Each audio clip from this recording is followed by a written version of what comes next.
সব মশলা দিয়েছি, আদা রসুন সস পেঁয়াজ বাটা সমস্ত মশলা দিয়ে আর টক দিয়ে এখন মাখানো। পেঁয়াজগুলো দিয়ে দিচ্ছি, তেলটাও এর ভিতর দিয়ে দেব, যেহেতু এর মধ্যে ঘি আছে সেজন্য এটা দিয়ে দিচ্ছি। এখন এটা মাখাবো, যেহেতু একটু গরম তো তাই একটু চামচ দিয়ে মাখিয়ে নিচ্ছি। এইবার হাত দিয়ে মাখিয়ে নিচ্ছি।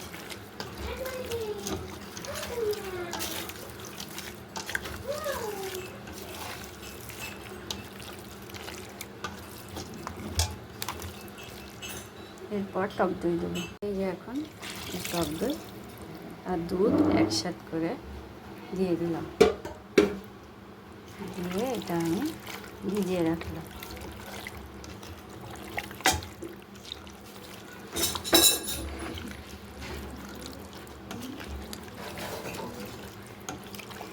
রাইস এটা ভিজানো থাকবে, তারপর আমি এটা রান্না করব বিরিয়ানি, গরুর বিরিয়ানি, শাহী বিরিয়ানি।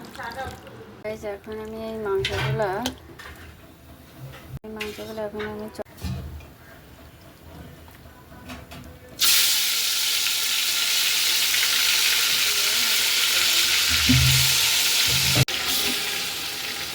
দিয়ে দিলাম সব।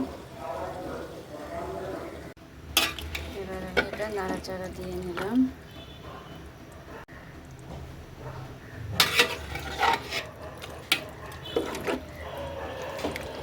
কষাবো মাংসটা ভালো করে, যেহেতু আজকে গরুর বিরিয়ানি করছি গাইস, এটা বিশেষ উপলক্ষে।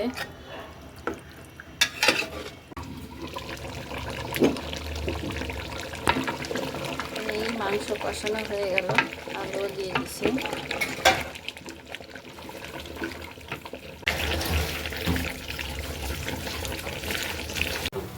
গাইস এই যে হলো মাংস, এই যে ভাত অর্ধেক উঠালাম, ভাত এই যে উঠায় এখানে রাখলাম। কি রাখবে দাও, বিসমিল্লাহ।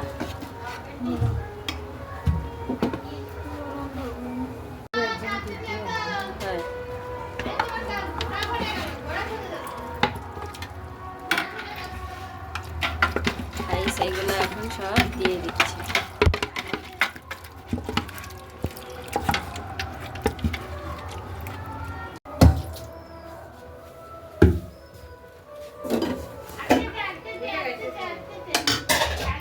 এখন আমি এটাকে আবার